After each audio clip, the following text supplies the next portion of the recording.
So as the running shoe industry evolves and trainers are now designed for more specific areas of running, finding a good daily trainer can be a challenge. Well, that is until now.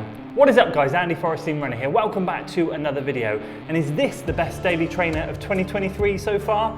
Let's find out.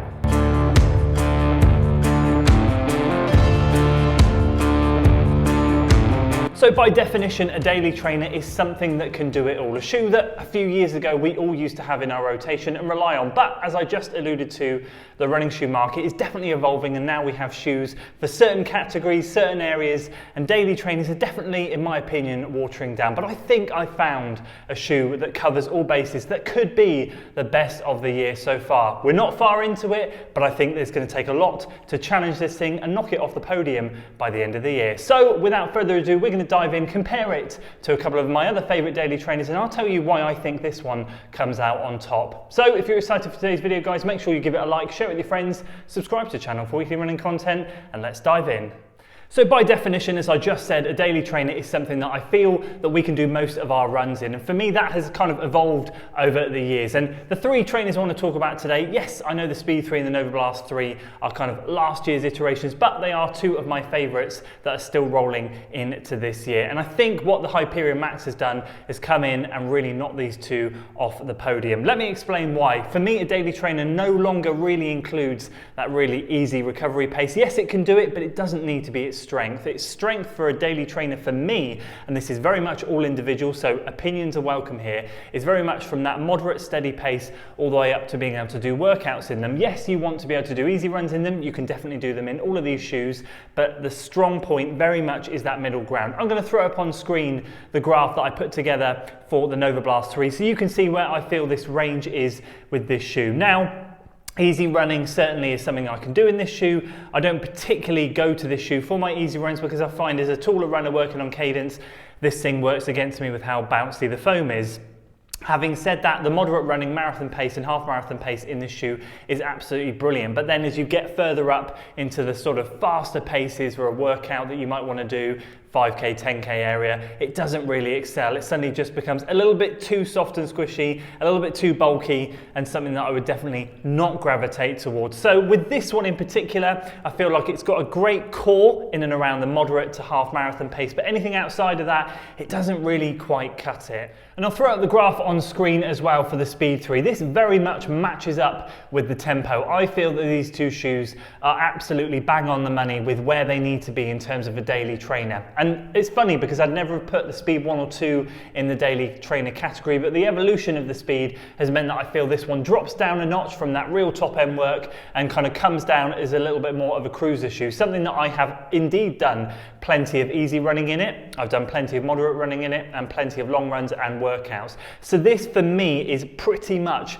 the definition of a daily trainer. I love this shoe, it's absolutely fantastic, but I'll tell you the downside of this shoe and I'll tell you why the Hyperion Max pips this one to the post. And that is, and someone highlighted this only the other day in a video, especially in the long run and especially the longer you run in this shoe, it does become a little bit mushy. You do lose a little bit of that responsiveness and you do feel like as the time progresses, you start to have to work a little bit harder in this shoe. You kind of feel like, as much as it's great for the shorter distance work, let's say for me as I'm marathon training anywhere, sort of up to 10 miles, it's great, but as you creep over that distance and you're kind of trying to move into that longer run territory or doing longer marathon pace workouts, I do feel it gets a little bit too soft and squishy, and that is the danger of these softer foams. If you're going to have soft foams, they need to be responsive, they need to really bounce back and spring back, because the whole idea of the softer foam is obviously not just for injury prevention and to make it feel super comfortable, but to be able to have that responsiveness and propulsion. They go hand in hand, it works well.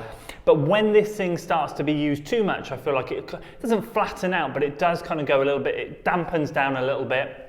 The spring back becomes less and you do feel like it can become a little bit of a slog. And where that speed starts to get a little bit mushy and a little bit soft, this thing does exactly the opposite. Now I'm able to put this video together despite the fact that this is a new shoe in the rotation because I now have 3 runs in the shoe.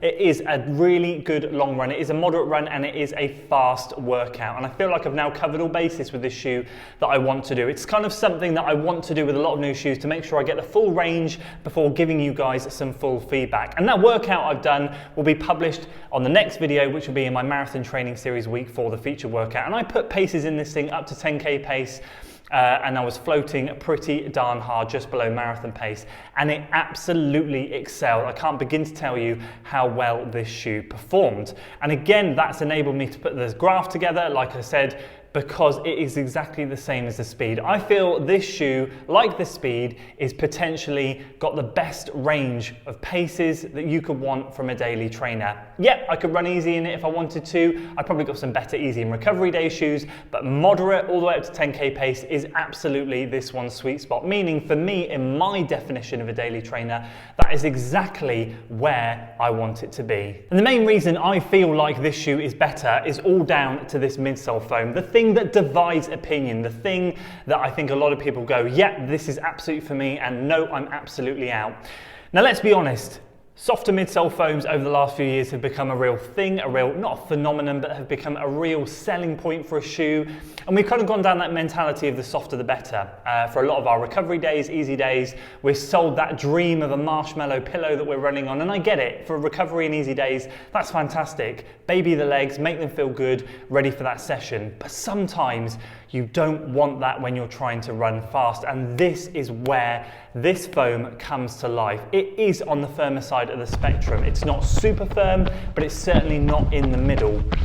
And I would say that that for me is something that is really, really good. I fell in love with the Hyperion Tempo because of that, and it took every single long run workout I've done in 2 marathon blocks, or most of them whilst I wasn't testing shoes. If I ever had a choice, it would be this shoe. It is a non-plated, medium to high stack shoe on the firmer side that absolutely turns over so smoothly, so well, and is such a comfortable ride. Now, although it is on the firmer side, what you don't find with this shoe is you just don't find it gets mushy. You don't find it gets mushy after 2 hours out there on feet. You can pick up the pace at the end of the run. You can feel fast. It does turn over fast, and it is light and snappy. The weight in the shoe is lighter than the Speed. In my size, and it will be in your size as well. And again, I've got a lighter package, I've got a snappier, smoother turnover, and I've got comfort in abundance with the midsole. Some people will say it's too firm, how can it be comfortable? I get it, but it certainly doesn't send that shock wave up your leg. It's not that type of really firm foam that you're running and you feel like your bones shake and your fillings are going to fall out. It's just on the firmer side so that when you are moving and you are motoring, you don't quite kind of get that soft, cushioned, my feet feel great. You get more of an edge, you get more of a speed feeling, you get more of that excitement because you know you're running fast, and this thing absolutely delivers it thanks to that midsole. So when it comes to daily trainers, these two very much are, for me, the pinnacle at the moment that I could get out there of daily trainers. They cover the range that I need it to cover. They're both exactly the same in that aspect, and I feel like they both do the same job in terms of what you want. But as I said, if I wanted and was going to choose one straight away, a lot of you already put it in my first impressions video, I take it you choose this over the Speed. The answer is yes. I don't even have to hesitate. I don't have to hesitate over any question. I really think this is, for me right now, the go-to shoe in my marathon training rotation. It's a shoe I'm going to be using as much as I can. It's going to get to 100 miles very quickly. And I feel like if you're looking for a daily trainer that is on the firmer side but still comfortable, super lightweight and super fast, then look no further than the Brooks Hyperion Max. Not saying this is a bad shoe, it's not. You guys know how much I love it. I've done a lot of miles, I'm nearly 100 miles in this thing. But I have found on the long runs I've done, I think I've done 2 now, it does start to get a bit cumbersome towards the end. Yeah, I was able to do 2.5 hours in this shoe, pick up the pace at the end and feel really good. And then later this week, in fact yesterday when I'm recording the video, do an hour's workout where I'm doing over and unders in the 5:30s per mile and the 6:10s and 6:20s per mile. And this thing just absolutely flew through it, and I'm thinking, am I wearing a plated shoe or not? Which is exactly the definition of the daily trainer that I want. It's a shoe that I can go from nice, moderate pace, feeling good cruisy, keeping me nice and efficient with a low heart rate, all the way up to a really fast workout. This is it. As much as this is it as well, this is the pinnacle for me. So those are my thoughts on the Brooks Hyperion Max, and I think so far this year, granted I haven't tested many shoes this year, but I think this one out there right now is Daily Trainer of the year 2023. That will potentially change as we go through the year, but it's going to take a lot to knock this thing off the top spot. This is going to get so much use. you won't even believe it. And I would love to hear your thoughts. I know there were so many people that commented on the last video saying you love the tempo, this is definitely an upgrade that I want.